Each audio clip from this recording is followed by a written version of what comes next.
It's a beautiful, good Tuesday morning, and everybody welcome to another interesting edition of VOP this morning.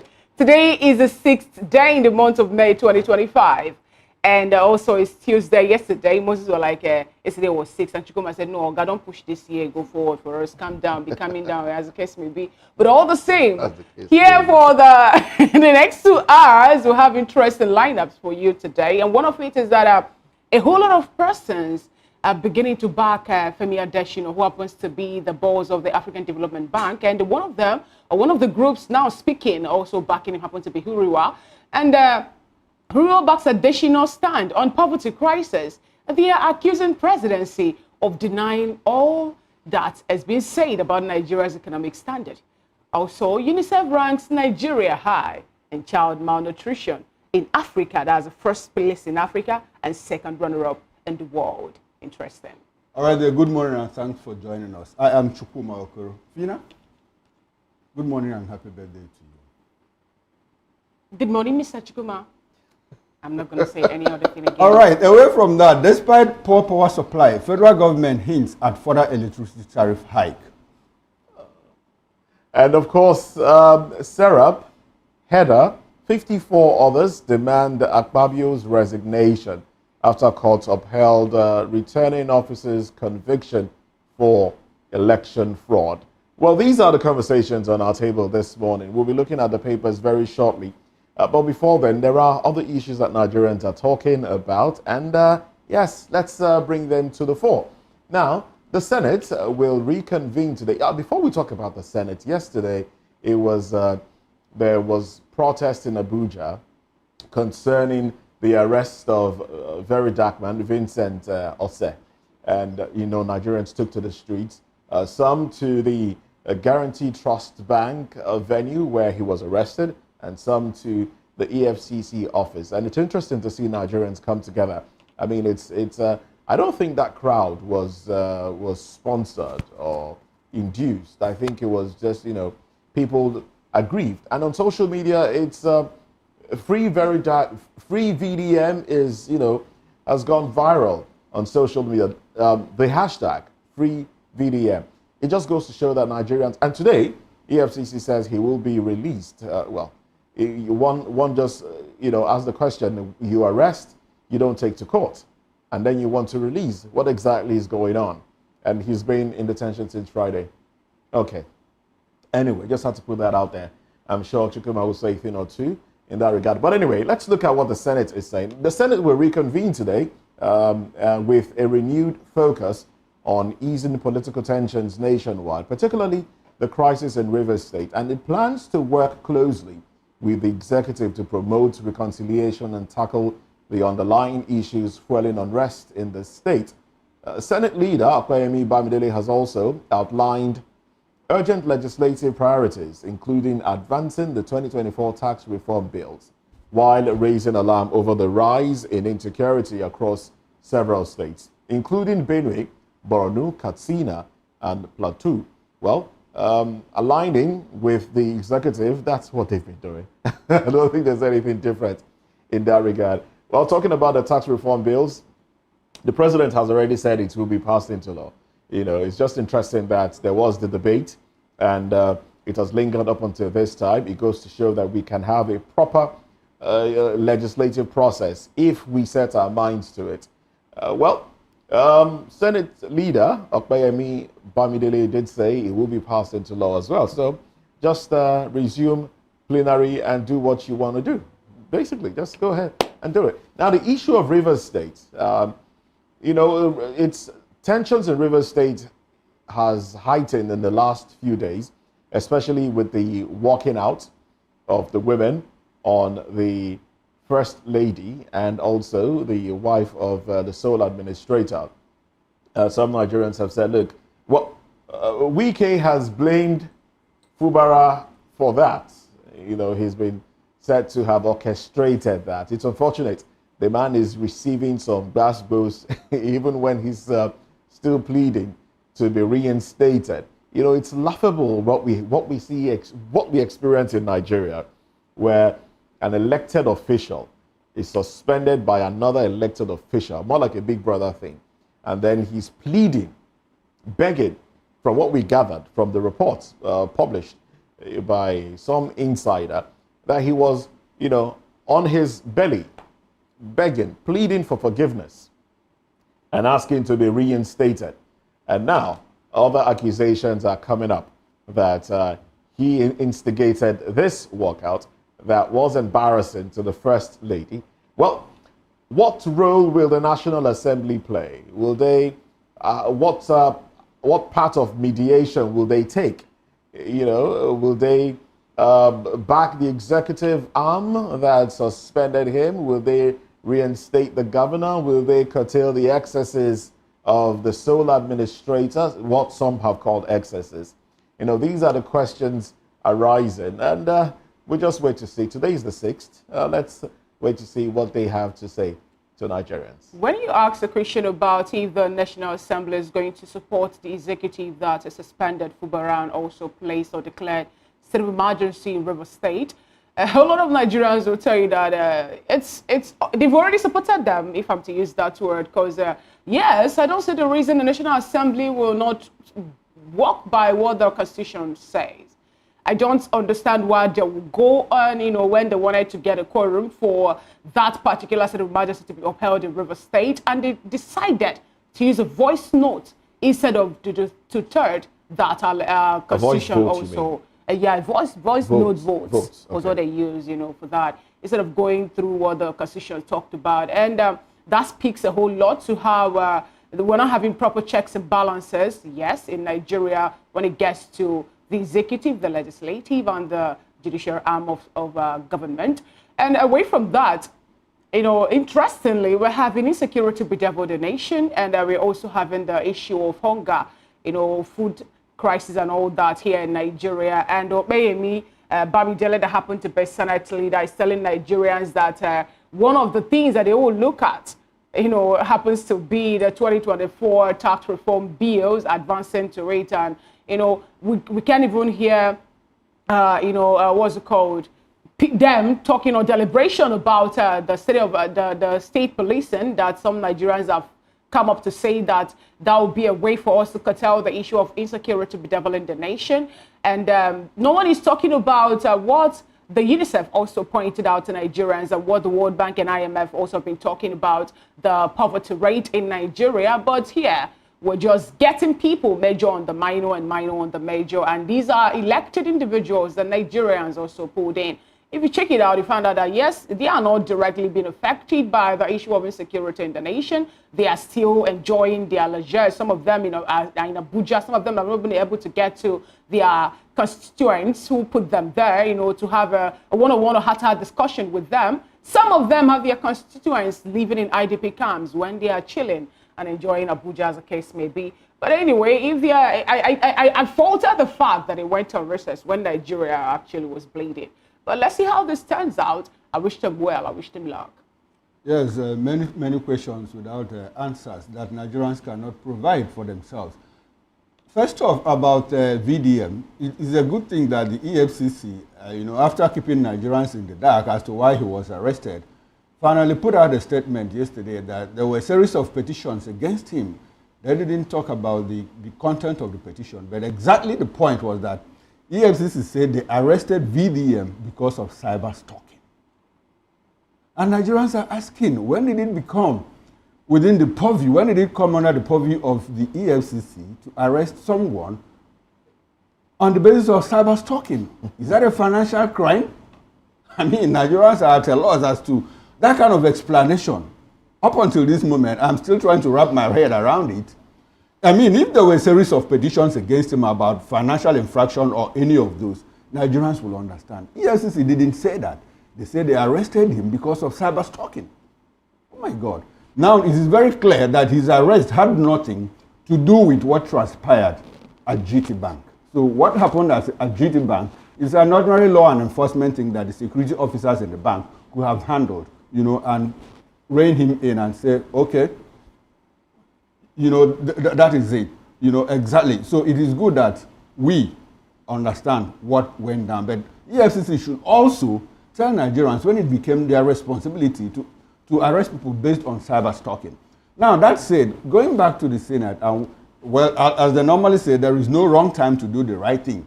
If the Senate has realized its mistakes about what happened in Rivers State and are ready to make amends, now all well and good, all well and good. But within that, what is happening in Rivers State doesn't look like that the gladiators are ready to sheath their swords. You know, there are counter accusations here and there between Fubara and Wike. The Fubara people say, look, it might have been orchestrated by Wike to further embarrass Fubara, because Wike's spokesperson, Larry Olayenka, said, look, I mean, the guy went gaga and said, look, how could you be begging and at the same time sponsoring people to come and embarrass the First Lady of the Federal Republic of Nigeria? And Rivers women are like, we didn't embarrass the First Lady. What we said is that, please don't send somebody who does not represent the person that represents us. We want Fubara because we elected Fubara as governor. And I did ask my guest last night on Political Lens, was that an embarrassment or was it a protest? And both of them were in agreement that, look, that wasn't an embarrassment, that it was merely a protest. That they were told up front that it was the First Lady that was coming to address them. And when they got there, it was the wife of the sole administrator, whom they have clearly rejected, that came to address them. So they don't see how it was an embarrassment. It was a mild protest. And I understand too that after that, the event held. You know, so why all this bickering? Why this going back and forth between the parties that are involved? So that clearly tells me that it is not yet Uhuru in Rivers State. So if the Senate is going to wade into all of that, it is a good thing. Let us get this thing resolved and move forward. You know, but talking about the state of emergency and the attacks that are going on in Benue Plateau, Zamfara, Benue and Borno and other places, I also understand that the House Committee on a Public Petition has invited the governors of Benue and Zamfara State and the House of Assembly to come and explain why insecurity persists in their state. And I'm asking members of the House of Reps, is it that they don't clearly understand where the security apparatus lie? Is it within the Assembly or within the governors and all of that? So it still tells me, like I said yesterday, that their work is clearly cut out for them. They need to go back and reorientate themselves to understand clearly why they are in that green chamber. Now, that said, about tax reforms, Senate, you are coming back when you reconvene. Let's get the tax reform bills done, because a lot of people believe that, well, it is one good thing that this administration is a direction that we need to travel. At least we are able to get what belongs to Nigerians and distributed and redistributed equally so that nobody is aggrieved at the end of the day. Now, let's move away from that and talk about another trending story, because 3 years after surviving 197 days in captivity during the 2022 Abuja-Kaduna train attack, Bala Mohammed says he has come to forgive his abductors, but not the Nigerian government. Well, the emotional turning point came during the Friday prayers at a mosque in Kaduna, where he encountered one of the bandits, now claiming to be rehabilitated under a state program. The two spoke for an hour, but Mohammed, still grappling with trauma and bitter memories, expressed deep resentment towards the government for its inaction during his ordeal and the hardship endured by his family. Well, I will just capture this with one comment, a comment made by Bishop Desmond Tutu of South Africa, revered as Archbishop Desmond Tutu. He said that resentment is like drinking poison and expecting another person to die. I mean, this is somebody who kept you in captivity for 197 days, and you have forgiven him, but you are still angry with the government. A lot of people don't understand that. Some people have even said that, I mean, that the guy just displayed what is called the Stockholm Syndrome. Exactly what I was going to say. Trying to sympathize, you know, with your, exactly with your oppressor, with your abductors, and all of that. I was just going to say, is this Stockholm or what? Or what, you know? So, I don't know why, but clearly the guy has reasons to be angry with the government too, but not to forgive the guy who kept him in detention for 197 days. So it goes back to the entire issue of how we are fighting terrorism. You get people who have killed Nigerians, you arrest them, they surrender, people that should have been prosecuted, people that should have been tried and all of that, and you rehabilitate them into society. And the next day, the same person goes back to committing the same crime. I don't get it. Moses, maybe you can explain Stockholm that to us. Syndrome at work here. Yesterday, we talked about something related to this, and I recall saying that, look, a lot of these people that have been that have joined insurgents one way or another tend to prefer that. Even when you want to give them, you know, rehabilitation, you want to reintegrate them into the society, they always want to go back. And I cited Zagazola, the publication. You know, they see these people as part of them, so it makes it even difficult it makes it a lot more difficult to fight insecurity in the northern parts of Nigeria, because like somebody did say, you're killing my brothers. You know, when you attack these people, you're killing our brothers. It's unfortunate. You can blame the government for its inactions, but it wasn't the government that abducted you in the first place. It wasn't. They may have been slow in rescuing you, but you should hold the person who took your freedom away from you responsible. And if you can forgive that person easily, just for over, 100, after 197 days, you speak for 1 hour and you forgive, what a good heart you have. Then forgive the government as well for their inactions. I mean, government has been speaking. Forgive the government. Well, anyway, I think this is more religious. I see more religious sentiment here in this, but it speaks to a bigger problem. And like I said earlier, this addresses the reason insecurity will take a whole lot, will take a longer time to be curtailed because of the sentiments attached to it. Quite unfortunate. When I saw the story and the fact that Bala Mohammed made Nigerians to know that he ran into one of the abductors and they had a chat for, running into hours, and it was like, what could they be discussing? Is it, I'm sorry, my brother, I pointed the gun on your head. Me. Yes, I kidnapped you. But it is because we are fighting for, you're fighting, okay, sorry. We are fighting for the same thing. The same cause. Just saying. Go ahead. But anyway, as the case may be, it's a good thing to know that, some of the persons that have been de-radicalized and reintegrated back into the society decided to embrace the role of peace, as this case may be, because from what he made us understand, I'm talking about Muhammad, he said the man turned a new leaf. He saw him there at the mosque during the Friday prayers, and that also shows that it's not all the people that were being de-radicalized that have the tendency of going back again, into becoming part of the unscrupulous elements kidnapping people. But now, my own is this. This is one person, out of all the other persons that have been causing mayhem here in Nigeria. And another thing again is Muhammad didn't tell Nigerians if this particular man, when he decided to turn a new leaf, return the money, return the lashes, return some of the ransom that I know they must have shared, because I know that some persons also pay ransom, especially after that abduction that happened in Kaduna State, before he come up to tell us that I've embraced a new chapter. I'm now a good person. I'm no longer a bad person. And I have never for one day been in support of that non-kinetic way of fighting insurgency. Yes, I have not been in support of the fact that I will look people who abduct me or people who have made me to pass, or my family to pass through one hardship or trauma, or another, see them again back, moving around in the society freely without going to jail, without being faced by the wrath of the law, on the notion that maybe 3 months or 2 months or 1 month, because they decided to drop their guns, now they're being integrated back into society through the de-radicalization program or process. You cannot take away someone's ideology. You can't take it out. It's going to take a whole lot of time for you to be able to extract what someone believes so much in and fill the person's mind with a different ideology. It takes a whole different turn. But all the same, Muhammad saying that he will not forgive the government because of their inaction during his ordeal, it also speaks, a volume over the fact that he spent just 197 days in the hands of the abductors. What about those that have lost their lives? Do they have this opportunity again to come and tell us whether they will forgive the people that killed them or the government for their inaction? What about those who are still living in IDP camps? For example, in Benue State, that the case may be, some persons have been in IDP camps for like 8 years. And it's still counting. It's not as if they've gone back to their ancestral homes. And when you check all this, you find out that some Nigerians are really suffering. I have an uncle. My uncle suffered in the hands of the Boko Haram. Yes, he stayed in Maiduguri. His house was burnt down. His business area was razed. He also received some machete courts and all that. He left Maiduguri with nothing, if I'm to use that word. So tomorrow, is he going to say he forgave the people who did that to him? This is after spending over 30 years in Maiduguri, as the case may be.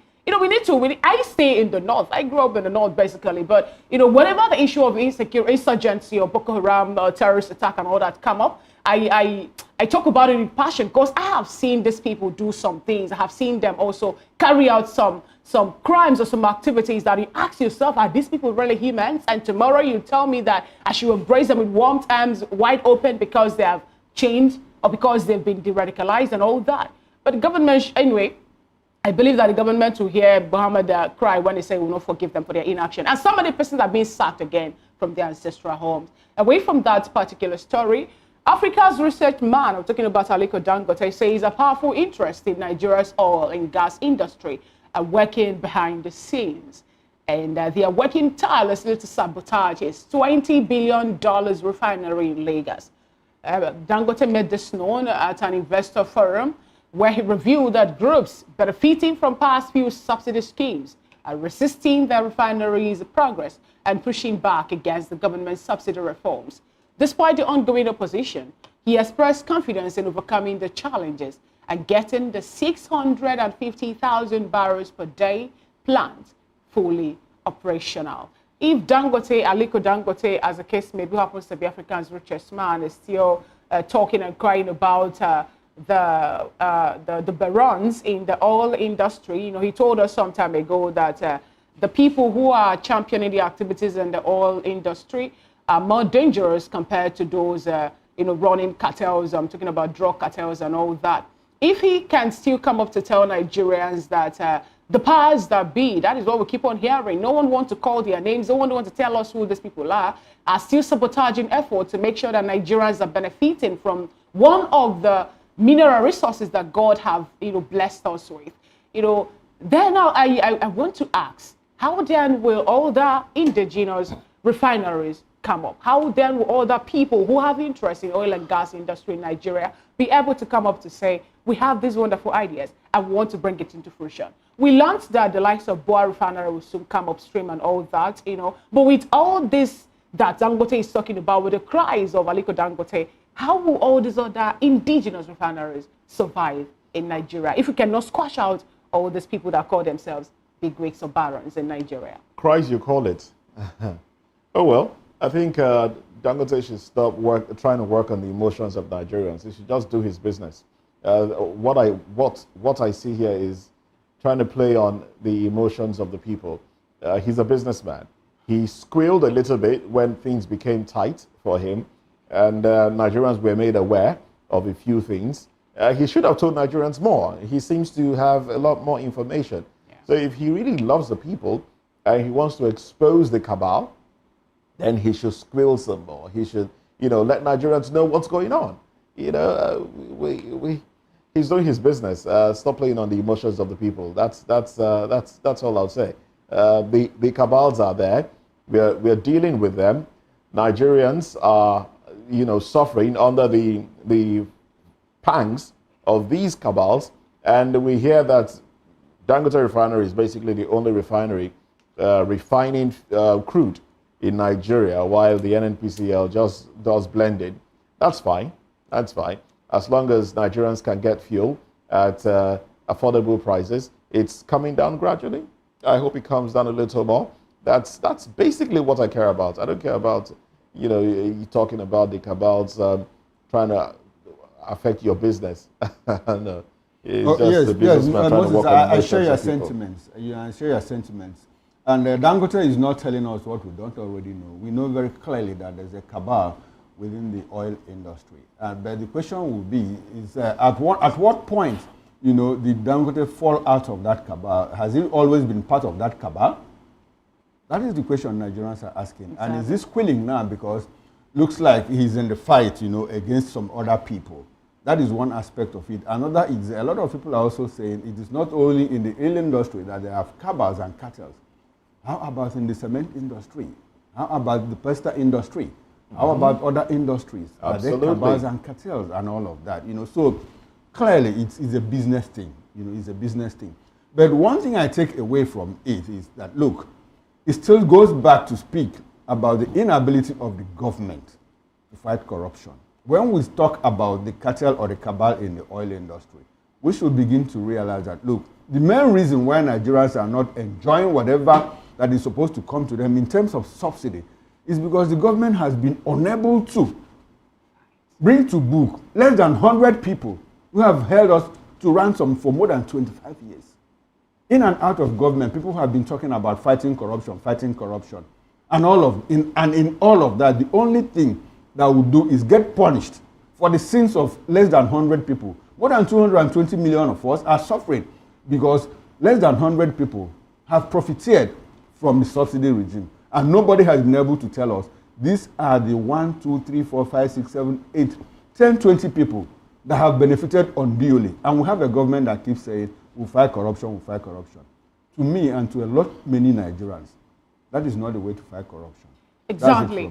It's not the way to fight corruption. We need names to be mentioned. And when names are being mentioned, we need the law also to swiftly move in to make sure that those people that have their names there will be brought to book. And that's how far we can go, talking about trending topics that kept the social media buzzing. We have to go on a quick break, and when we come back, we'll move into looking at what the national dailies are talking about today. Do well to stay with us.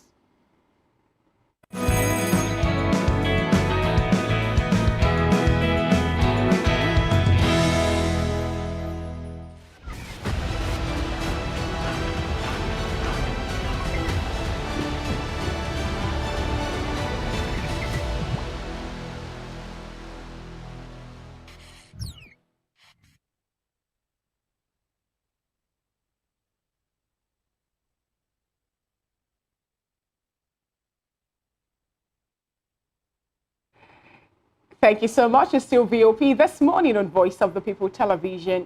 Before me, I have the First News newspaper. There's also the Punch, the Daily Trust, the Business Day, and a whole lot more. And on the cover page of the First News newspaper today, beside the masthead, refinery under attack, Dangote renews claims of all sectors sabotage. And beneath that, terrible winning war on terrorism, 8,000 killed, 11,600 arrested. That is coming from Matawali. 2025 UTME results reviews alarming performance. Over 75% score below 200. First News newspaper is what I'm reading out from now, as the case may be. ACON orders influencers, creators to get approval before posting ads. Global focus on Vatican as 133 cardinals assemble for historic papal conclave. All right, the banner headline on the cover page of the First News newspaper, tragedy in Nasarawa. Police probe death of 5 children found in abandoned car. Right after that, young life lost to heat, neglect inside forgotten vehicle. Victims aged 6 to 10 found lifeless in locked car. Police launch full investigation as grieving parents bury their children. Commissioner warns, keep children away from abandoned spaces. EFCC denies giving reason to very dark man's arrest. Interesting. Nigeria targets electrification for 300 million Africans by 2030. And the bottom strip headline on the cover page of the First News newspaper, 2027, Peter Obi still has my support. That is coming from Farotimi. And those are the stories you'll find on the cover page of First News newspaper today. And then from the Daily Sun, we have these headlines. Students protest alleged mismanagement of 100 billion naira student loan. Uzodimma, Southeast APC leadership resolves to make party dominant in zone. And then the big story. Bandits, headsmen wreak more havoc. Kill 19 in Bauchi communities. 2 in Benue.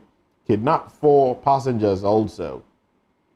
UTME over 1.5 million scored less than 200.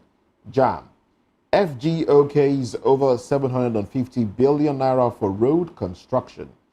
Dangote hails Tinubu over NNPCL appointments. Says all cabal bent on crippling his refinery. Says oil cabal, I beg your pardon. Oil cabal bent on crippling his refinery. NIJ lecture. AI reshaping public governance architecture, says customs boss. Now, those are the headlines on the cover page of the Daily Sun. And from the Nigerian Tribune, with the window headlines, 2027, article still weighing options, may not quit PDP, plans last-minute rescue efforts to save party. That's coming from the source.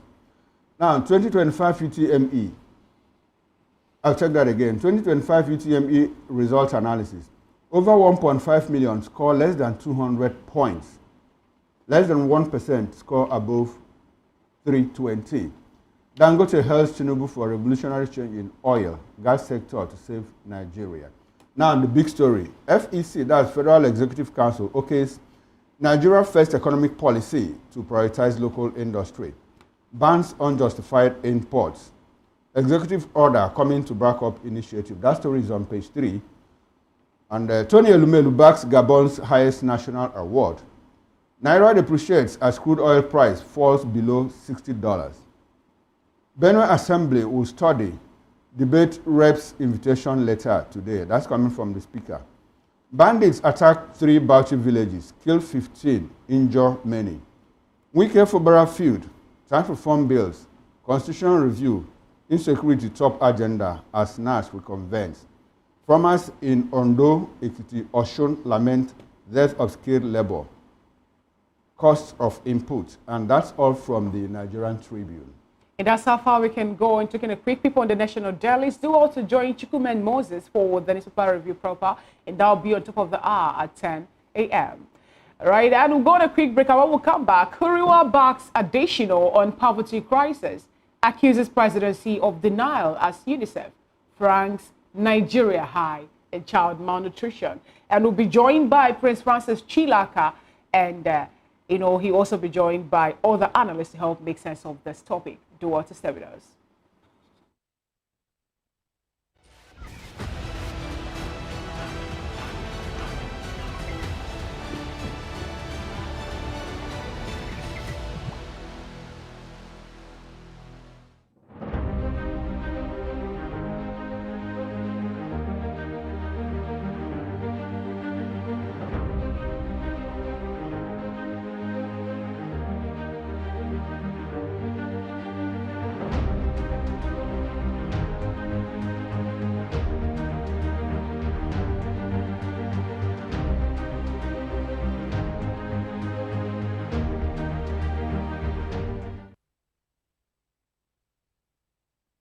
Beautiful day. Or start your day right with a healthy dose of news, fun, and inspiration.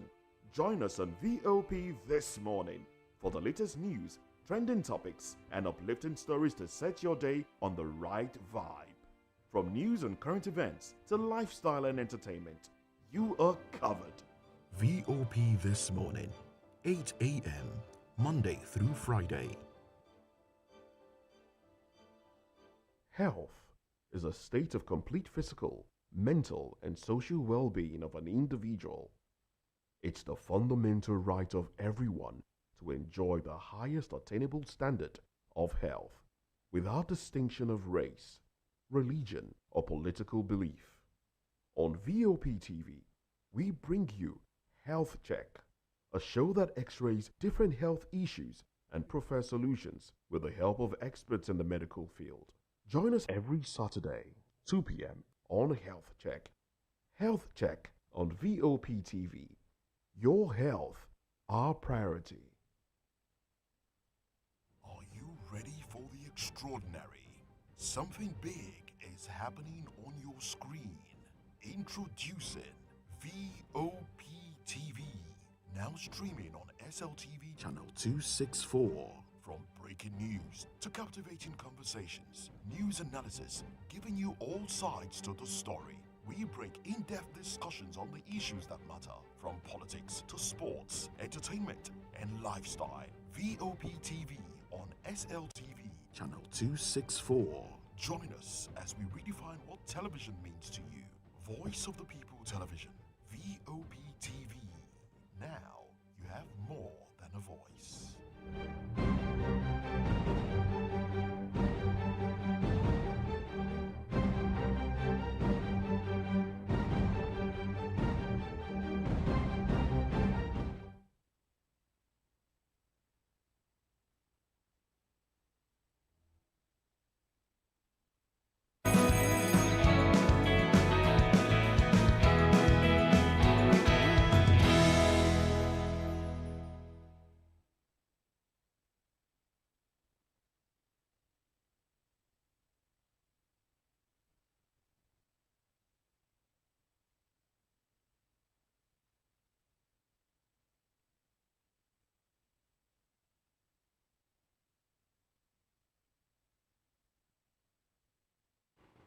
The Human Rights Writers Association of Nigeria, HURIWA, is calling on the presidency to acknowledge Nigeria's growing poverty crisis instead of dismissing experts' opinion.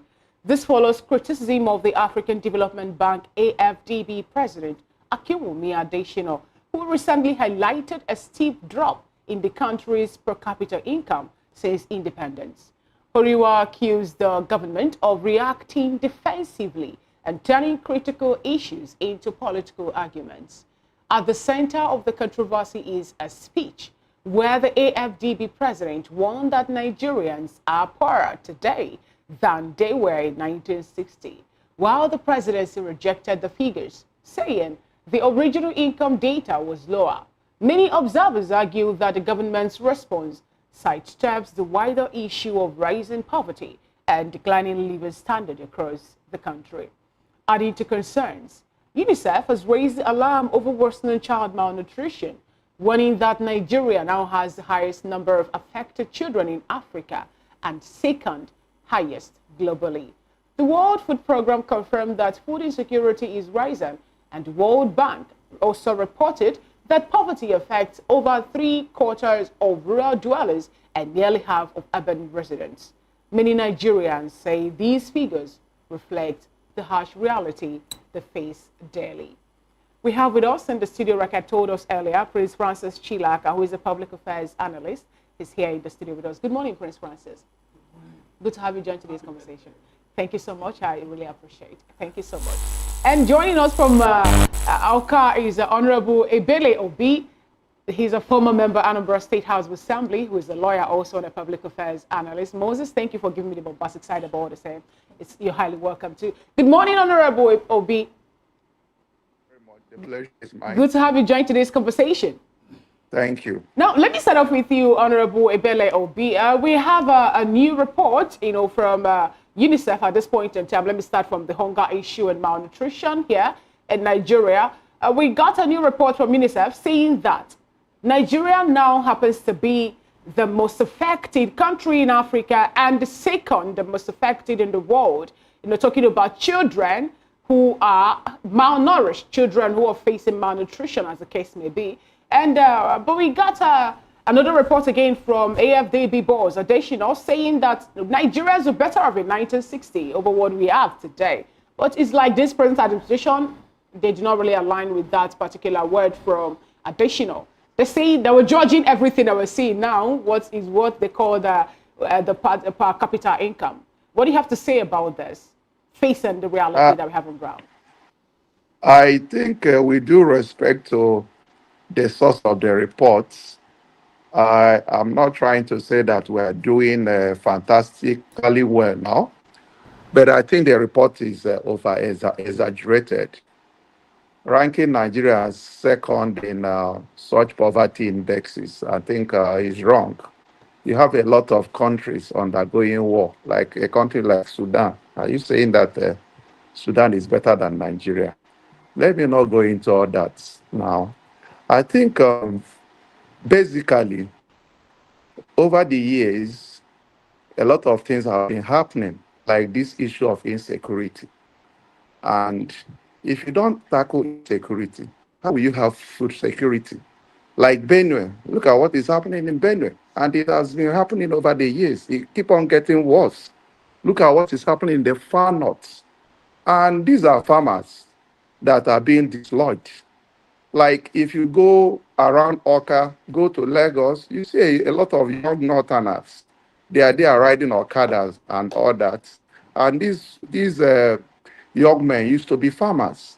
I think if insecurity is not tackled, there can't be any issue of sustaining food security. Now, Honorable Ebele Obi, it's like you said you do not accept the report given by World Bank or other persons. You could recall that I think early just last week or thereabout, there was a report also that was made available by IMF, talking about their projection for Nigeria to drop by 3.2%. I'm talking about the GDP, but it stopped at 3%.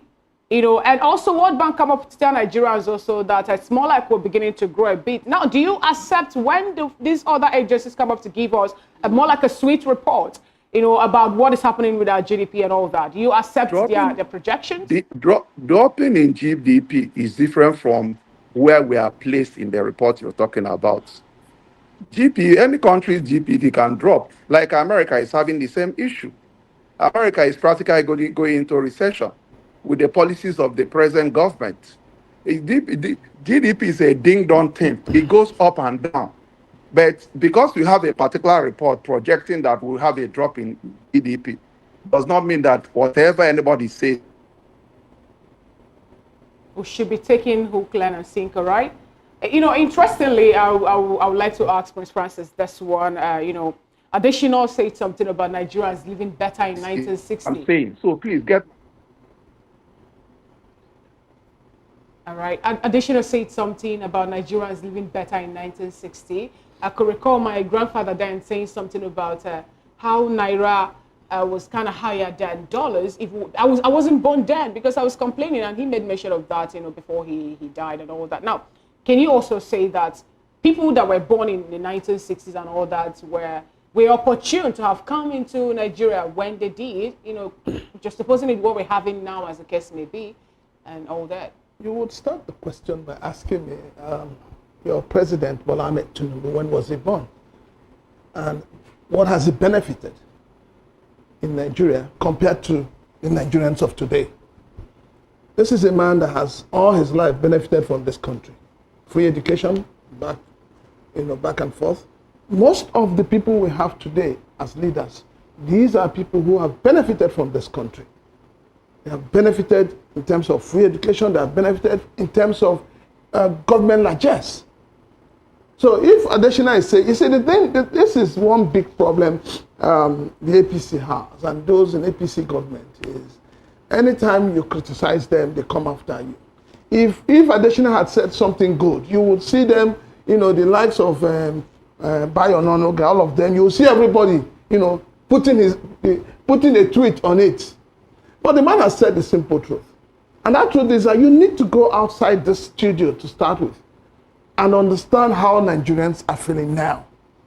And then you ask yourself, what are the policies of this government? What are the achievements of this government? Because the achievements of the government reflect on the lifestyle of the people. If the government is doing well, I am telling you, nobody will complain in Nigeria. Nigerians will be so happy. But what have this government, given to the Nigerian people? So let us say, in everything they have done, out of everything they've done, rather, we have about 20% that has benefited or that is sustaining the oxygen the Nigerian people are getting for free. Okay, Prince, I wish I could get Ebele Obi to talk on something, because there's a lot of mix-up in what he said, and I saw you have the grin in your face, change from here to there, and because first of all he said that, look, Nigeria isn't at war, that's so we cannot be compared with a country like Sudan. And in another breath, it turns out to say that insecurity has enveloped the whole country. Are we in a less worse situation than Sudan? And also at a point, IMF, World Bank said that, look, the Naira and the Sudanese currency are at par. So why were you... Mr. Koro, don't go further. You see, when you invite a politician, whether president or ex, to come and speak on what is happening in Nigeria, what do you expect the person to tell you? He will tell you what the political class wants to hear. Because as you see him talking, he's looking forward to another election. He's looking forward to an appointment. So is it not the politicians? So that is the problem we have in this country. Those who speak and those who seem to have more voices are the political class. The ordinary Nigerians are subdued. And so that is why he will tell you, we're not at war. Agreed, we're not at war. We're looking at Sudan. Sudan has been at war. But what we have in Nigeria is worse than war. Every day you wake up, somebody's killed.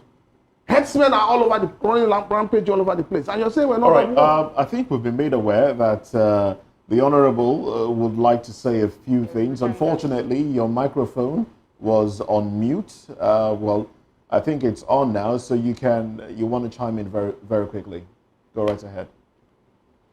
I said the fact that I'm a politician does not mean that I'm entitled to my opinion.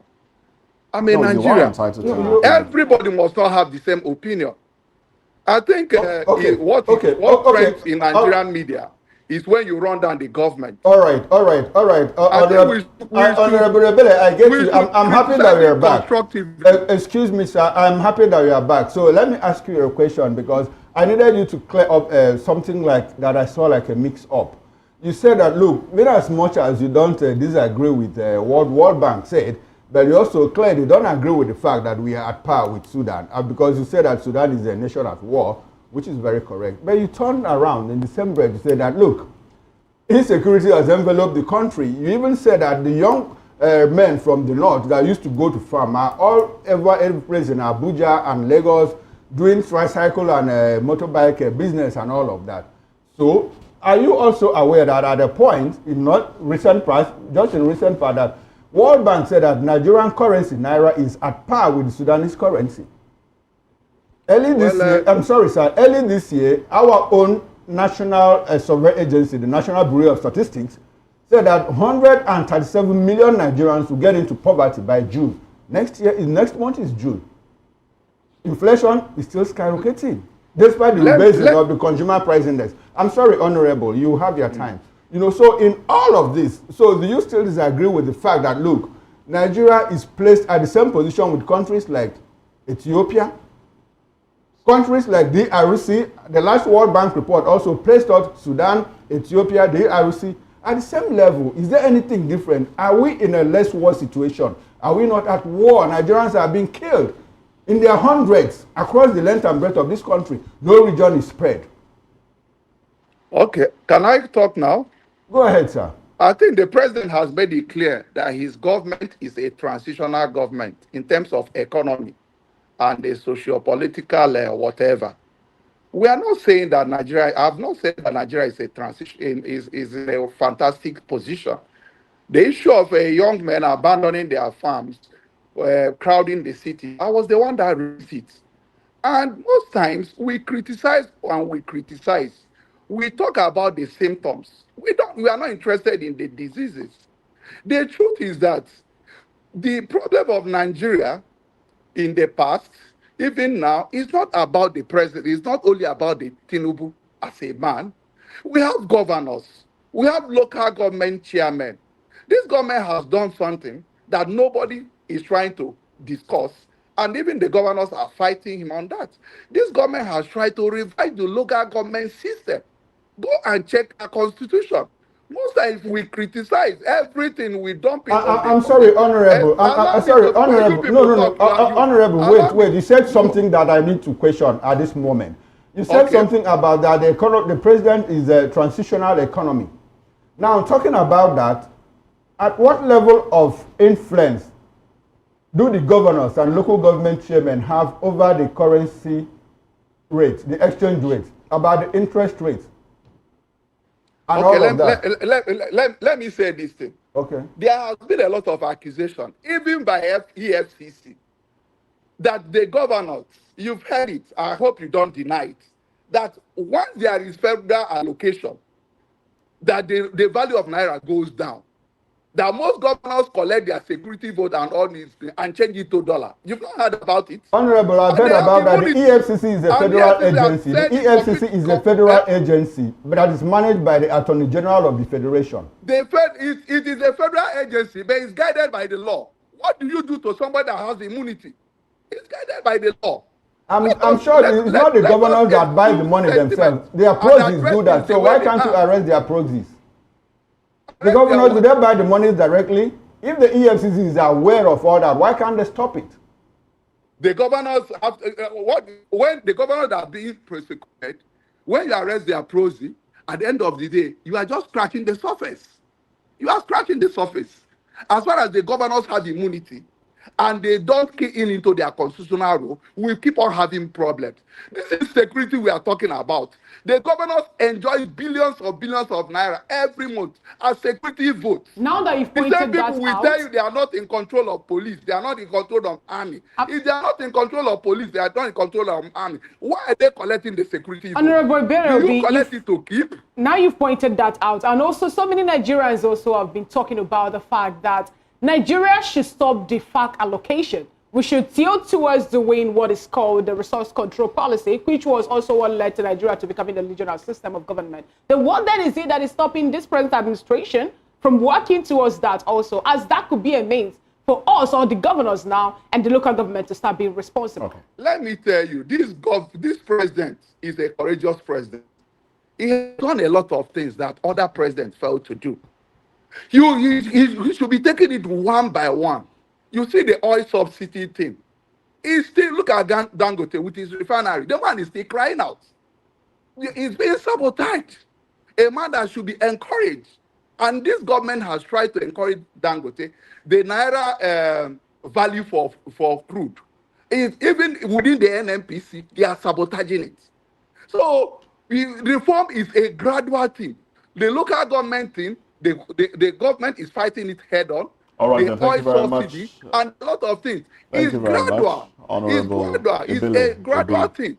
Yes, thank you very much. Your point has been made. Let's bring it back to the studio here. We have Prince Francis. Prince, now the World Bank report, you were saying something before you were cut off. If you can finish on that thought. Please. And then I'll also like you to react to the report says the poverty in Nigeria is multi-dimensional. It's more in areas where they have limited education. The northern part of Nigeria where, they are largely not educated. It's more in that area. And then it's layered. So it goes lesser with secondary school education, tertiary education. It drops a little bit. So what's the role of, what can government do differently? Seeing that education or the lack of it is playing a major role in, what we see happening around us. I was going to finish my talk. Go ahead, please. Go ahead. And I was going to say, when we talk about this government, and people tell me, oh, it's a transitional policy they're applying and all of that, and I laugh. Why do I laugh? I ask myself, what are the yardstick of achievement of this government? Is it the fact that, electricity bill has been bandadized? Because we have different bands. And even now we are being told by the minister that what we are paying currently is subsidized. That is one. Two, is it the fact that the cost of going to school in Nigeria has gone up? Is it the fact that, Nigerians cannot access anything any longer? Be it free education, be it free medical health. So we need to know, what is it that this government is bringing? The cost of transacting business in Nigeria today is crazy. Companies are closing down. So those who believe that, Additional has said something that he shouldn't say, they need to go and have their heads checked. That's on one side. Now, bringing it to, the issue of poverty, World Bank, education, and all of that.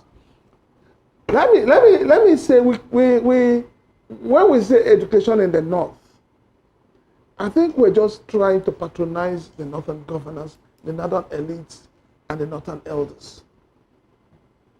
I believe today that education has fallen down. It's going down. Not only in the North. Yes, the North may carry the big brunt of it, but across the entire country, a lot of children didn't go back to school in the school year. Why? Because the parents could not afford to pay school fees. Why we say, education is the main thing we need in Nigeria to move this country forward. What are the policies being put in place by this government to encourage people to go to school?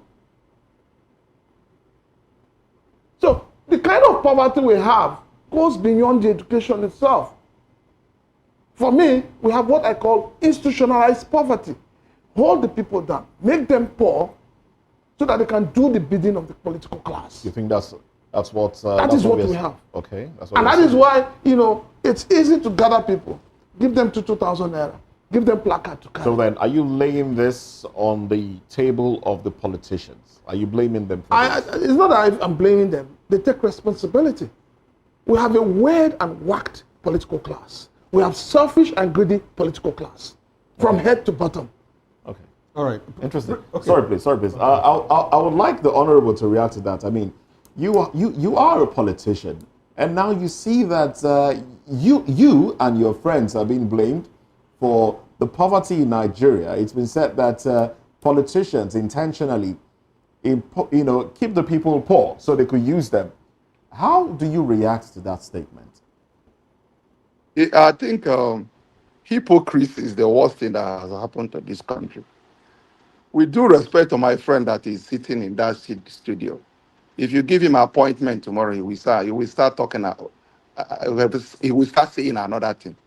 Look at the so-called political class. All the people that came through agitation, like him, go and study them. You can sample Can you like give 10 us a of few them. names? Excuse me. It is life. I'm not I don't interrupting want you. anybody. I'm not interrupting you. I'm only to asking feel that that you I give have us a few impugned on names. his or her integrity. Okay. You people are journalists. You can do your investigation.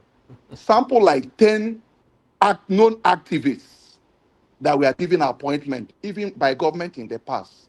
After the appointment, sample their countenances after the appointment.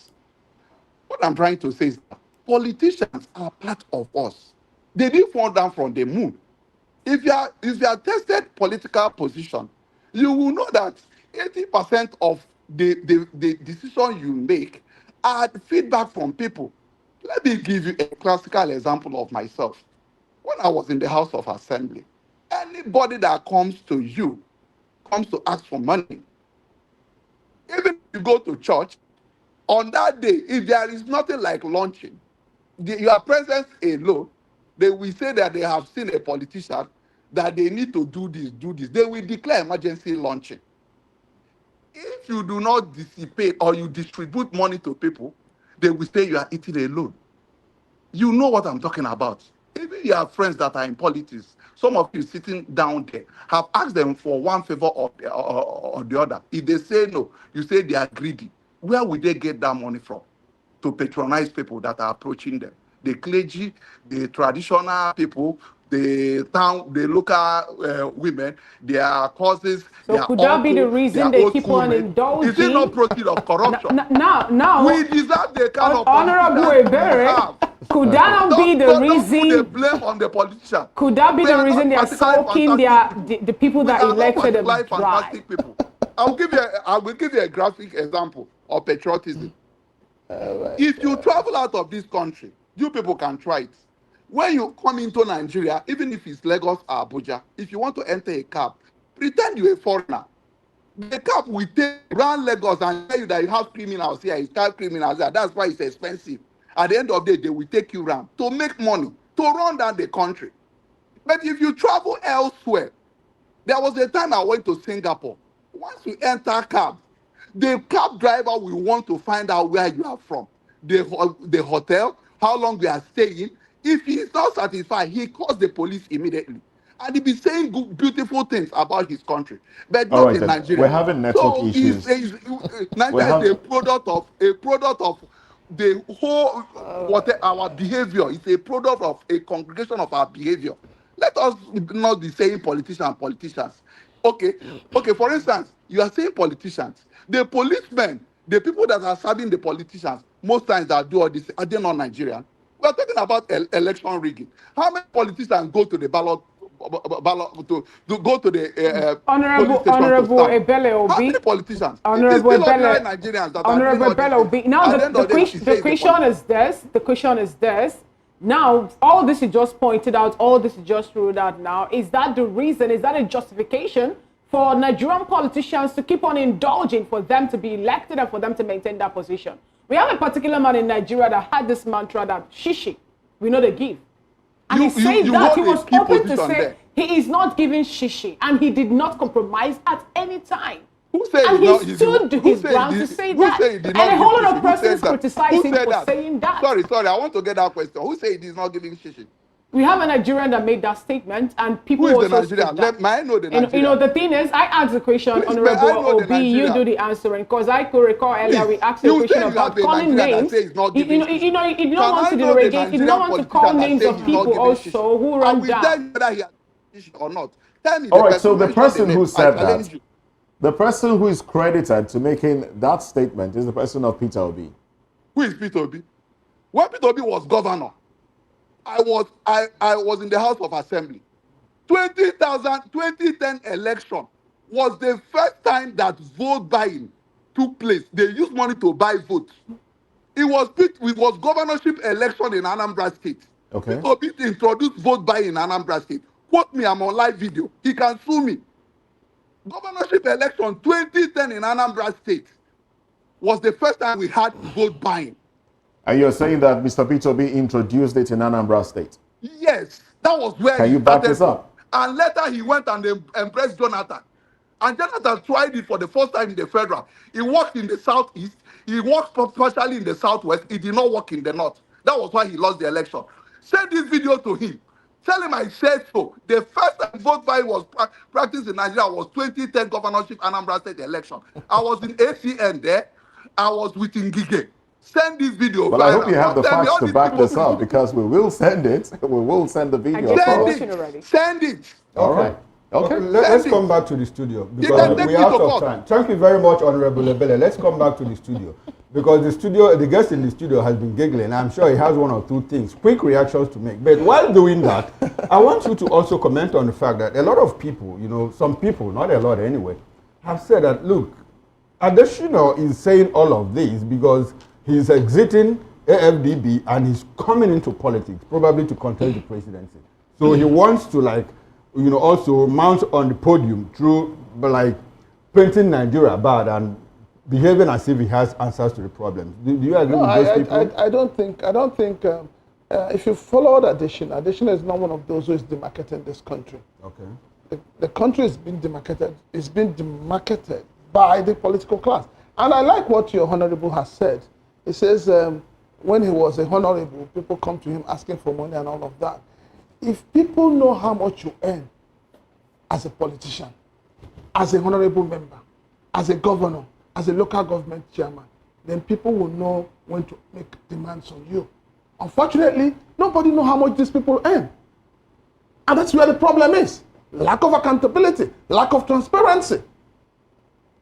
And you see how he's pushing it to the people. And as I said, the Nigerian people need to wake up from their slumber. They need to wake up. They need to smell the coffee. Isn't it the people's fault, really, when they accept stipends and then cast their vote? No. We're not even talking about the stipend. We're talking about the issue of saying people come to him for money. Churches organize emergency launching. It's because how much are your senators?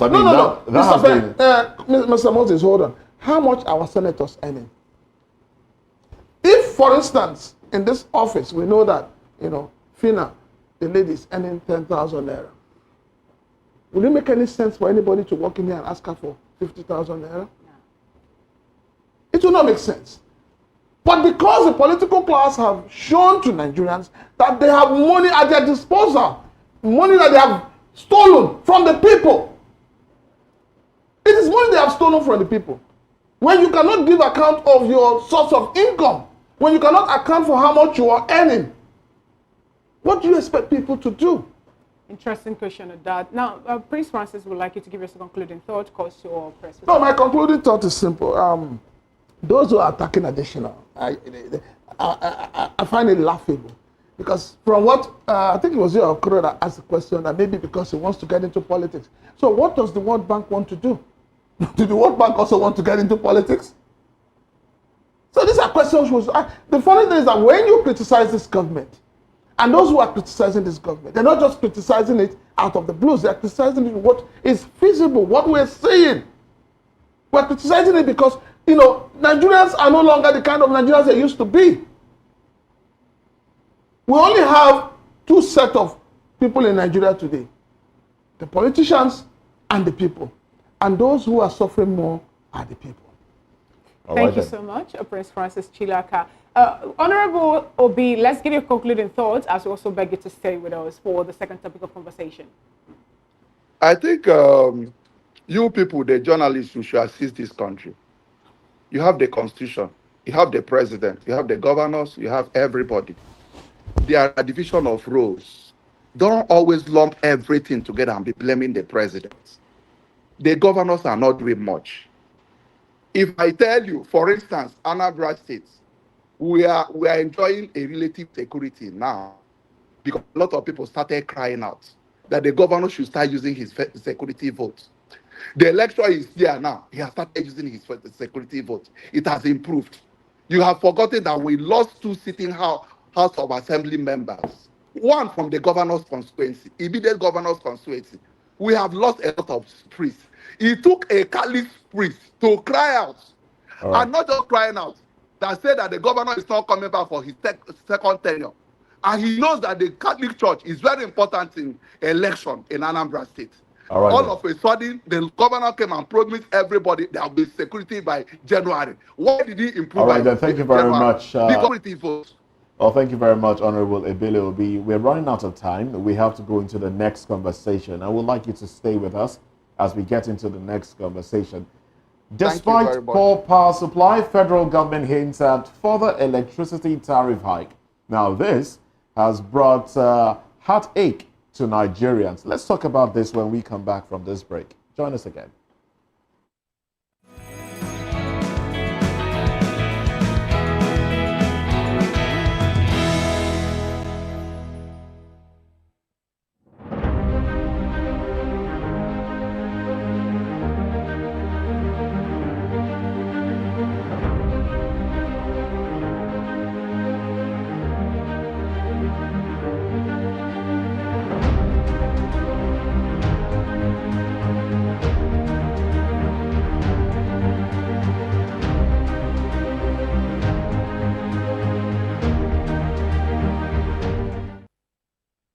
Keep watching Voice of the People. All right? Love you all. Hello, sweetie. What's going on? My name is Kiki. Keep watching VOP TV. Thanks. Hey, guys. What's going on? Olumide Oru, the Fresh Prince of Lagos here, and this is VOP TV, guys. Hello, guys. I want you to please keep on watching VOP.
All right, thanks for staying with us. And if you are just joining us, this is VOP This Morning on Voice of the People Television.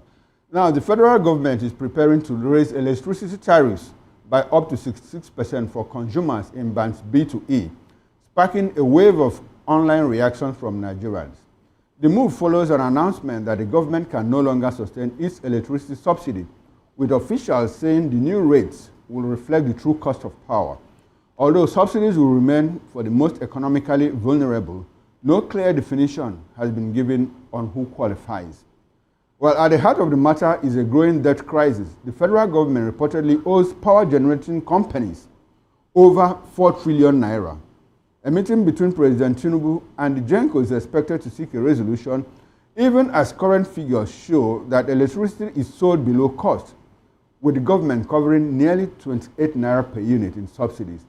Only Band A users currently pay the full cost of electricity, but a new hike could bring other bands in line. Meanwhile, public confidence in the power sector remains low. A recent World Bank report revealed that nearly 40% of Nigerians still lack access to electricity, contradicting claims by the Minister of Power that 150 million people now enjoy adequate supply.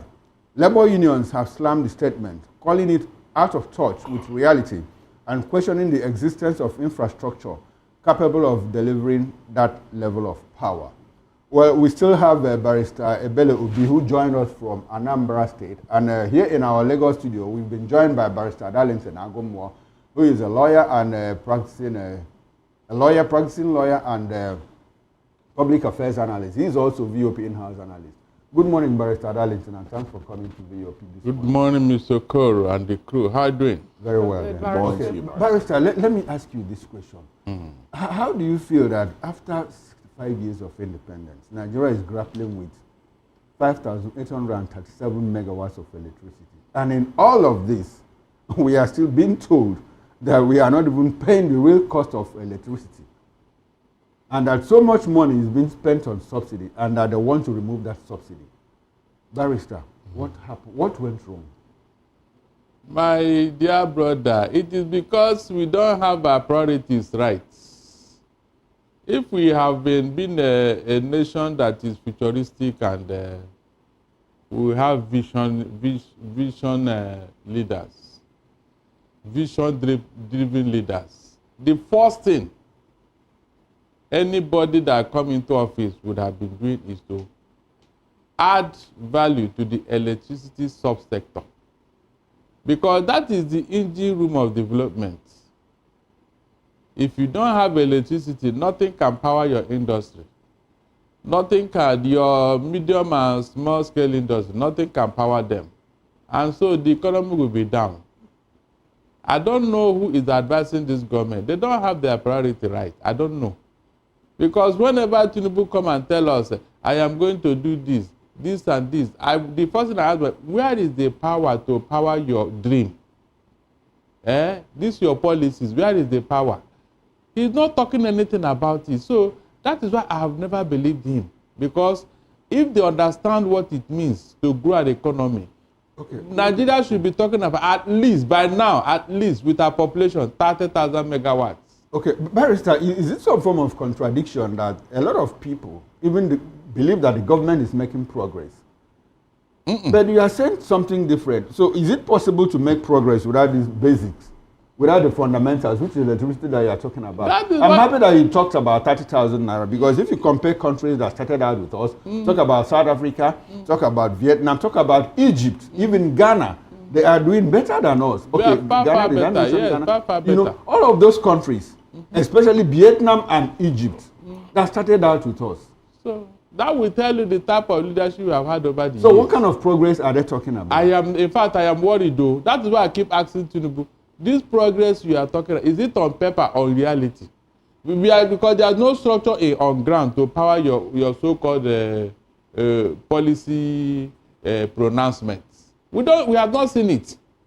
When you cannot even look at it, look at the contradiction. No, Aso Rock, as I talk to you today, they are budgeting 10 billion. Yes, of course. 10 billion to provide with what's it called, solar power. Yes, yes. And you are not talking of increasing tariff for ordinary Nigerians. Exactly the question I would like to ask Honorable Ebelobi. Barrister, please just give me a minute. Let me throw this question to Honorable Ebelobi. Honorable, just to be sure that you're still with us. Sure. Oh, great. Thank you. Great. Now, this conversation around electricity tariff going up, government removing the subsidy on it and then taking it up, compelling Nigerians to be on, basically drag everybody to band A, where we know Nigerians are paying over 200 naira per unit. And then government, on the other hand, where we know that government agencies are owing the discos, government is now saying, look, 10 billion naira will be used to fix solar panels around Aso Rock. On the other hand, there is a ban coming to solar panels into the country, which businesses have said will bite really hard, especially for those that are looking for alternative energy. Help me make sense of it. Does that seem like a government that cares about the people? Well, I think. And by the way, that's the government that you have aligned with. That's the APC government. Do you care about the people? I'm a Nigerian. APC or no APC, I'm an APC member. Okay. I'm a Nigerian. If Nigerians are feeling anything, I'm feeling it. Oh. The only thing is that APC is expected to provide solution. Okay. The problem is there, whether we like it or not. I think the problem with our electricity sector is like what has happened to our oil industry over the years. Is the corruption there is alarming. And what I expected the president and the major stakeholders to do, though very difficult, is to have a holistic evaluation of what is actually happening. And let me tell you, the administration of President Goodluck Jonathan complicated this matter by that privatization they embarked on. And not just embarking on privatization, the legal infrastructure they used to secure that privatization is more like an impossibility for government to dismantle all these electricity companies you see. Most of these electricity companies you see never had the capacity. I have to say this. Some of them, even when they entered there, with all the contract they signed, they found government transformers in the warehouse. They sold off everything. Like if you come to Lagos, if you go to Ikoyi, where NEPA used to be, they have sold up all the portion of land. Some of them used to be 20 plus of land. Okay, I'm sorry, Honorable. Honorable, I'm getting to somewhere, please. Allow me. I'm getting to somewhere. What I'm trying to say is that there must be a holistic approach. There must be who is controlling this disco, who is at this Genco. If they don't have capacity, we should own up. What we are doing is just window dressing. Okay, Honorable. Honorable, I think you have made a point there. My question is, I like the fact that you brought out the issue that it was Jonathan that complicated the problem. Jonathan was in government for 6 years. When he finished the term of his principal and did another 4 years, roughly 6 years. And he complicated the problem within the power sector. The APC government has been in office for 10 years.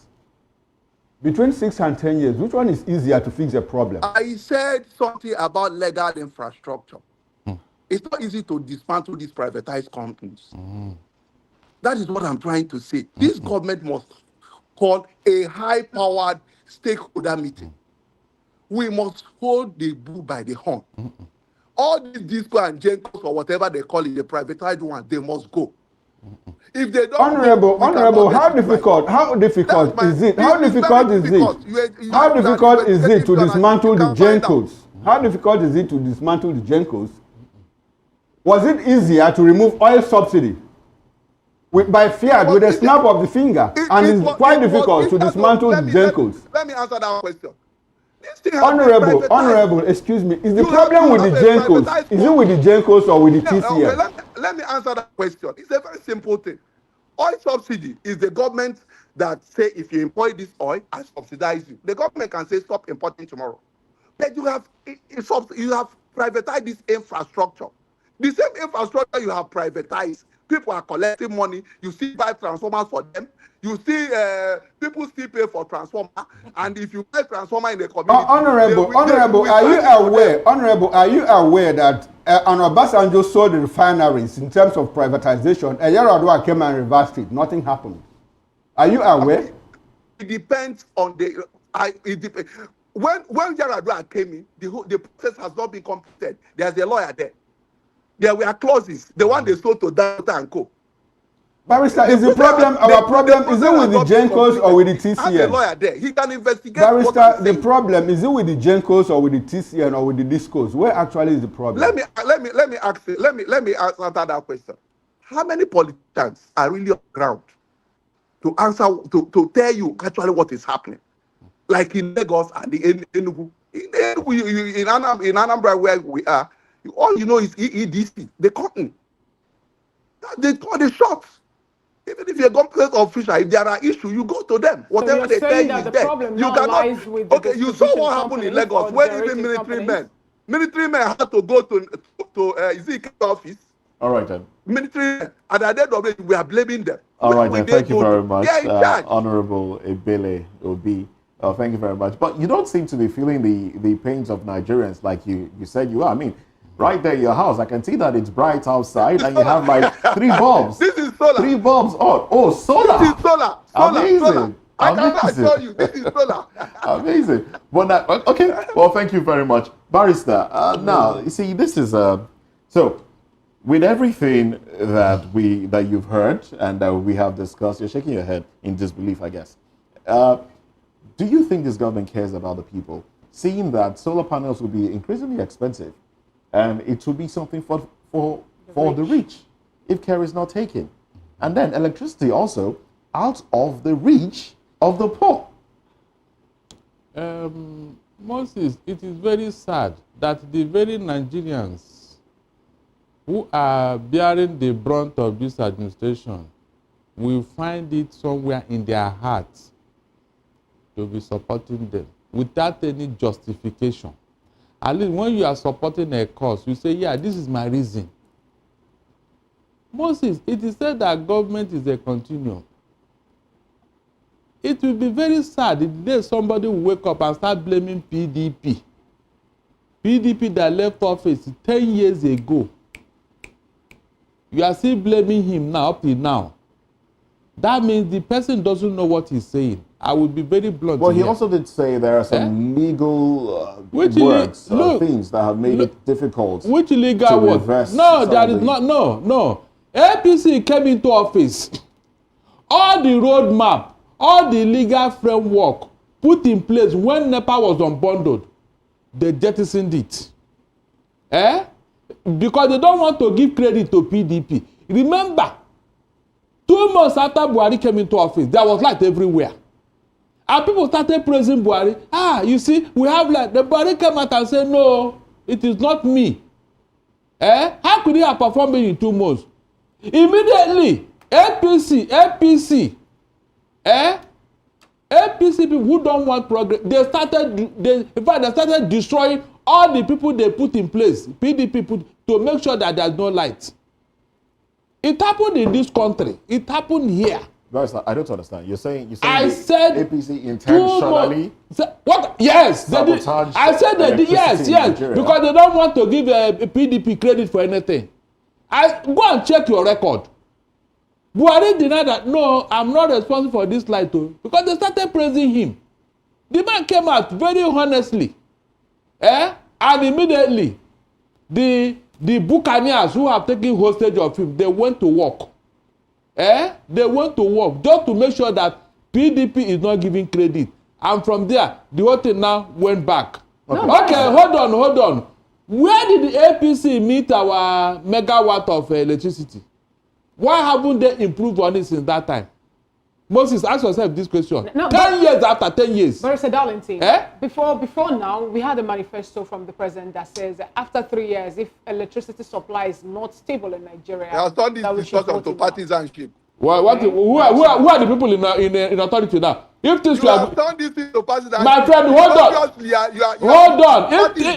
Hold on. If this you are good today, it's not so good. Every BDP member is jumping into the party.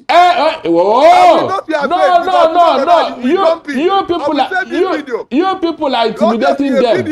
You know what you people did. The day you will jump in, I will show you. Me. Yes, you will. That means you don't even know what you are saying. It can never happen. On what ground? What ground will I do that? On what ground? Gentlemen, hold on. I'm sorry, Barrister. The governor of I'm sorry, Barrister. No, Mr. Crow, hold on. Let us educate him. Can you tell me why you... Hold on. Leave all this. On what ground are they joining? Are you not the one? Intimidating and harassing them? You have your turn. No, leave him. You see what we are talking about? Mr. Okoro and the Moses, you were here when PDP nurtured APC. They gave them free hand to operate. As I said, they came into office. Why can't they deepen what they met on ground? At least help to grow. Is that what I'm saying here? If they have given us at least 10,000 megawatts by now, we'll be having light.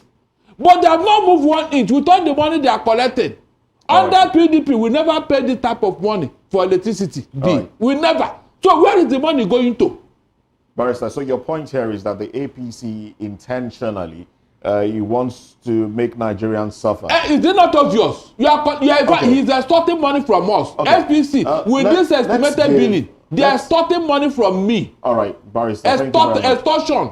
Thank you very much for and your allow the man want to do governorship in Oyo State. Let us give Honorable Ebele Obi a right of response. And Barrister, I would like you to allow him to speak without interrupting. No, I will not allow him. He did not allow me. He did not allow me. He did not allow me to talk. We are going to interject on each other. Yes, because that's how you want it. I allowed him to talk here freely. He was telling me about if things were good today, will it done be celebrating APC? If things were good, why did he interject on my own? Why did he? Honorable, please. Now, as you react to the statements made already, tell me if the 10 billion naira set aside could not have been used to fix the transmission companies, to fix the national grid. We've been having grid collapse, and most of it has been blamed on poor transmission lines. Isn't that money enough to fix these things and ensure that Nigerians have power? I made a point here. In as much as that I'm a member of APC, I said that this government ought to call an honest stakeholders meeting. That means you are not speaking to your people. Excuse me, allow me. There is a disease here. We are scratching the symptoms. I made reference to this privatization. In the first place, it was a fraud privatization. And we're secure with a fantastic legal infrastructure that if you tamper with them, at the end of the day, they maybe seize our property in London. The lawyer there, I challenged him. Let him go and read the contract and all that. That was what I said here. I am not saying, I'm not praising the APC. I am trying to say you are voting billions into a private company, something you have privatized. You don't have control. It's either government is in charge or is not in charge. I don't understand this arrangement. It's a private company, they collect the toll every time they go to government. It's too expensive, subsidized. You subsidize them, they collect the money. At times, I don't understand it. The whole thing is so complex. That was what I said here. Okay. And every well-meaning Nigerian that has been observing this over the years should concur with me. We should go back to the drawing board. This contraption, it cannot work. But a whole lot of persons have said that government has no, the government does not have a business here, if I'm to use that word. Some persons are saying that, the government should just concentrate first, on governance and let business be for private sectors. Exactly what I'm saying. If you want it to be private institution, allow it. If they are not doing well, or whatever, you know how to handle it. And the contract, the legal infrastructure has to be revisited. Do not look. Go on. I don't want to start calling names. All those Ikeja and all those things. They were all seated out of politicians. Former president, all those things. We know them. Let us stop deceiving ourselves. And then what do you think is stopping the APC now, as the case may be, from doing the needful? Since you actually pointed out all this, you drive through, you understand how this also works. This is just like 10 years, like my colleague rightly said, and they are yet to review it. They are still working with what is already there. Why wouldn't they work on reviewing it and making sure that Nigerians enjoy what they should enjoy? Let APC doesn't come and say, I am APC, I'm not in charge. You will now rewrite everything, even something that is secured under the law. Look at what happened to states. Look at the fate we saw for Nigeria. Look at the Chinese or whatever, the contract they signed. Ogun State, we know how we are trying to wriggle out from the judgment they got in London. Even constitutions are being reviewed, as big as it is, as ambiguous as the processes are. Written constitutions are being reviewed, amendments are being made. So why can't we at this point in time also look into all these documents that have been signed, call both parties to a round table and then find a way to fix it and move forward? That is what I'm saying. It is not the constitution. We are the Nigeria that made the constitution. We can decide to rewrite it. But if you have a contract, an agreement with somebody, it takes two to tango. It's as simple as that. That's what I'm trying to say. The government must bring pressure to bear on all these companies. Let us review the whole infrastructure. If we do not, it will not work. Whether we like it or not, we'll be deceiving ourselves. All right, then. Thank you very much, gentlemen. Moses, are you aware that when Fashola took over as Minister of Power, there was a call for probe of those who got contracts in all this power sector? You know what the man told us? That he doesn't even know the address and he doesn't know them. Just because they are APC people. Because immediately they came in, they reviewed everything. Are you telling me that this thing is in the hands of PDP and the APC allowed them? It's not possible. They reviewed it because in that MOU that was signed, the legal framework said that it is subject to review after 5 years. How many years have APC been in power now? How many years? I like what you just said. You like what I Fashola took over. Fashola took over from who? Buhari entered, appointed. Hold on.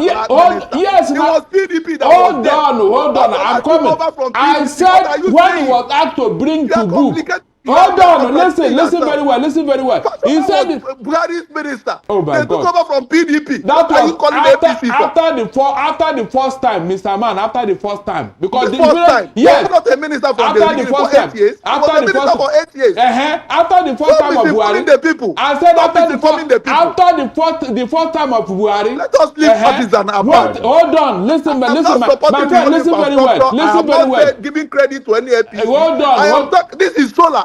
I said, since they came into office, why have they not improved on what they met? All right, thank you very much. It's a simple logic now. Why have they not improved on what they met on ground? At least to help to tell us that they are doing better. All right, thank you very much. It's India where PDP left it. Barrister Darlington, we'll have concluding thoughts much later. Let's dive into another conversation. We have a third on our plates this morning. And we're talking about Serap now. Serap, Heather, and 54 others have demanded Akpabio's resignation after court upheld returning officer's conviction for election fraud. Let's talk about this when we come back. We'll just take a very short break and we'll be right back. Gentlemen, we'd like you to stay with us as we get into this conversation.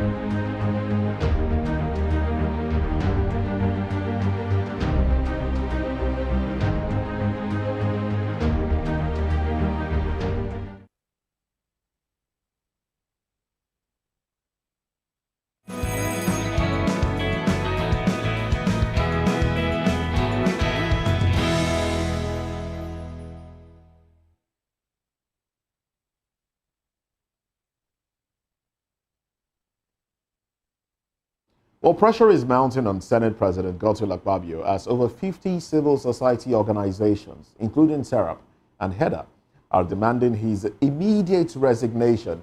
This follows the Court of Appeal's decision to uphold the conviction of Professor Peter Ogbani, who was jailed for manipulating the 2019 Akwa Ibom Northwest senatorial election in Akpabio's favor.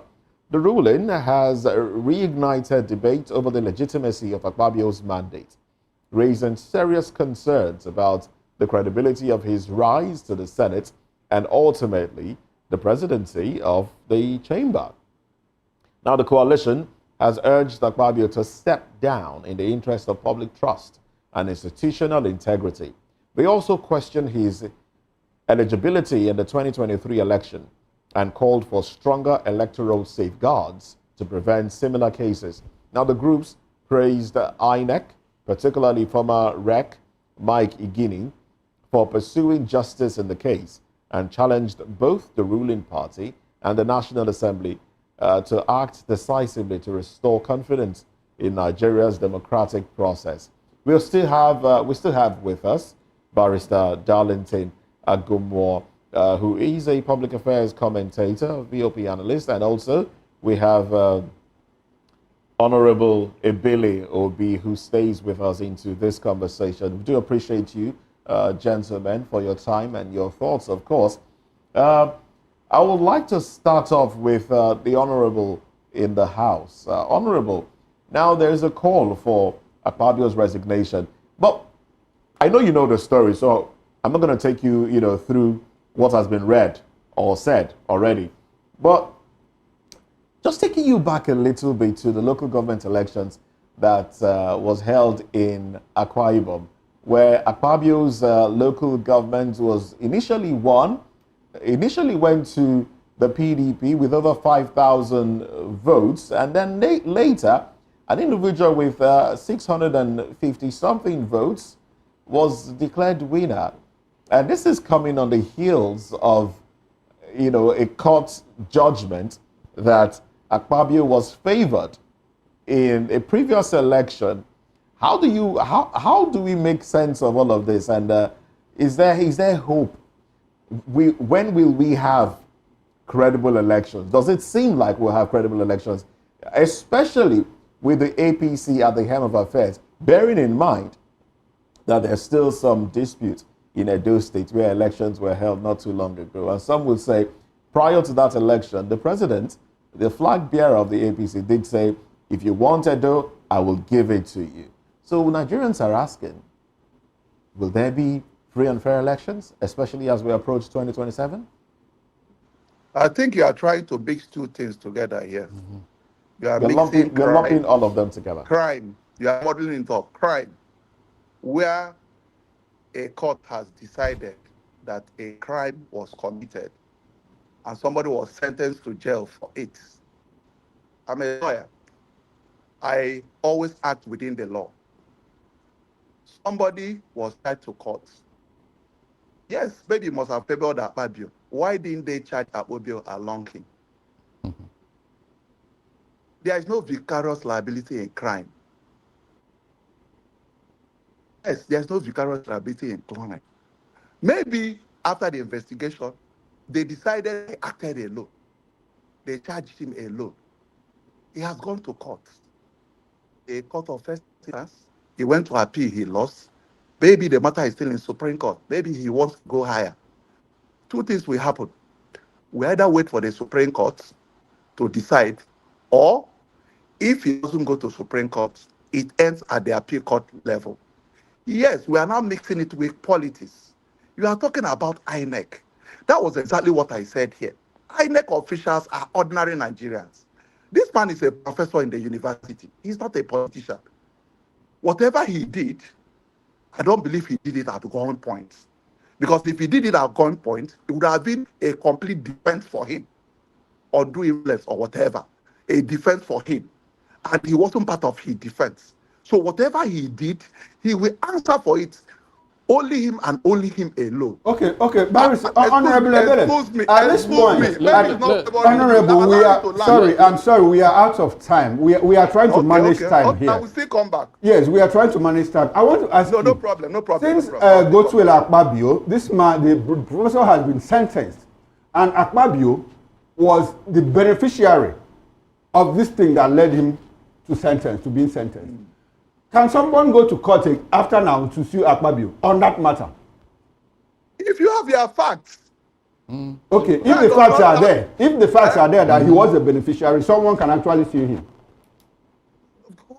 Crime does not have limitation of time. Okay. It's not like thought. Then maybe after 6 years you cannot sue again. Even if it's after 20 years, they found out that Ababio was involved in crime, you can still charge him. If you have your facts, bring it to bear.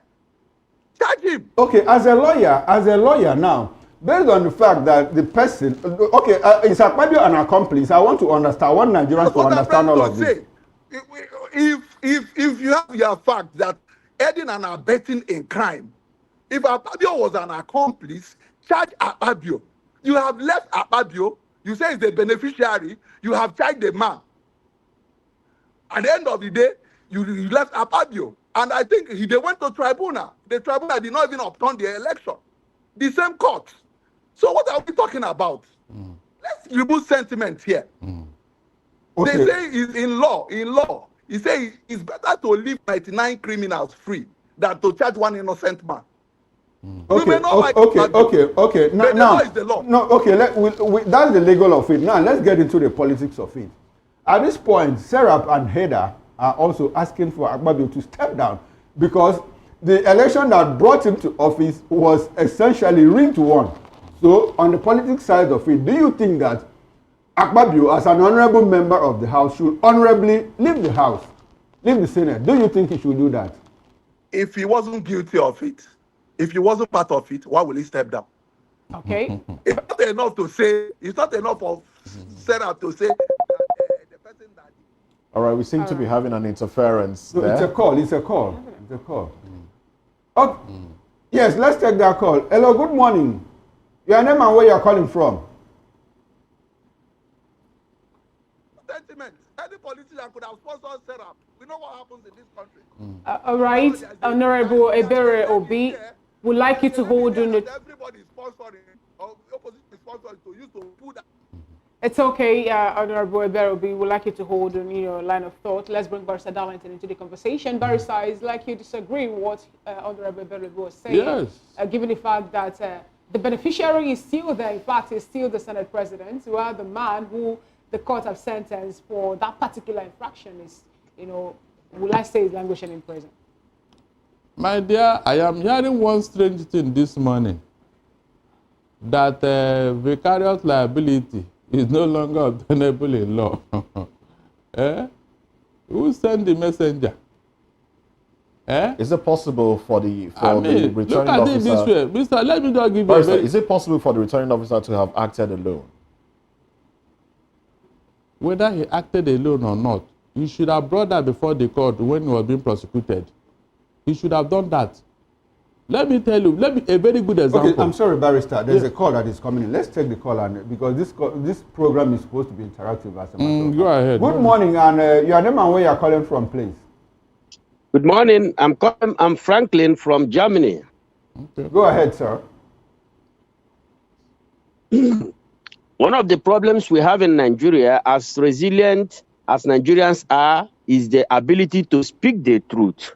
So many people answer honorable, but they are very, very dishonorable. How can you catch a criminal or a thief who stole something and sold to somebody? You caught the thief, and then you fail to catch the person who is having what has been stolen and has been sold to him.